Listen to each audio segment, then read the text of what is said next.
Hi, it's Wednesday, October 10th, 2012. This is Rob.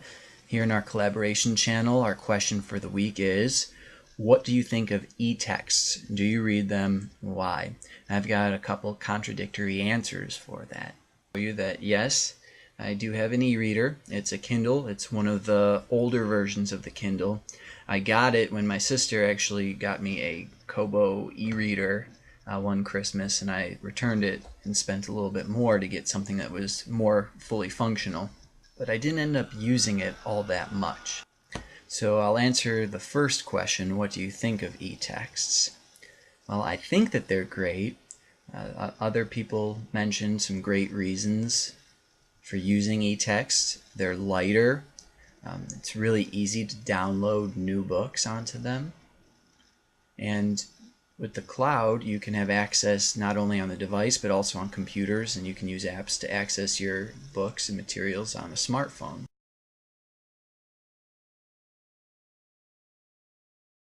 But to answer the second question, do you read e-texts and why?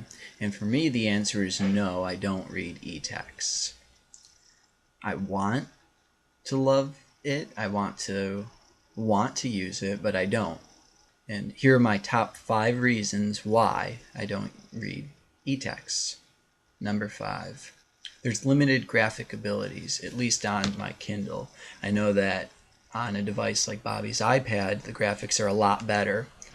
When I was working the past 3 years, I had an iPad to use, and yes, the graphics were better, but there was also a trade-off. The battery life was much shorter because the graphics were better. Number 4, the progress bar. There's a little progress bar on the bottom of the Kindle. It says what percentage of the way you're done reading, and there's probably a setting somewhere if you dig around to turn that off. But for me, it's kind of like if you're running on a treadmill and it tells you you've run 0.2 miles. It just seems like it takes forever. Number 3, you worry about an e-reader getting broken in your bag, or if you're out in public and you leave it on the table, you worry about it getting stolen. Maybe not an old Kindle like mine, but an iPad or a Kindle Fire out on the table, I think would tempt someone unethical to grab it. If I just had a regular book out on the table, I'm not so worried that someone would snatch it. Number 2, the cost savings on ebooks aren't as great as I thought they'd be. I know that the production cost for a digital book has to be a lot less than a printed book, but I don't think the price really reflects that. Actually, with how easy it is to buy ebooks, you might end up actually spending more on books and materials than what you otherwise would. When you have a hard copy of a book, I like the transactional value there is to it. I like the idea that you can sell a textbook back, although I usually don't because I feel like I'm getting ripped off on the buyback price.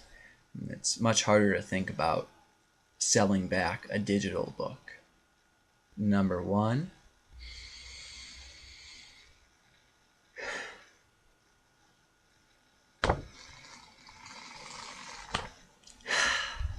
the smell. I think books just smell good, especially new books, and you don't get that with an e-reader. So it might be somewhat paradoxical for someone who likes technology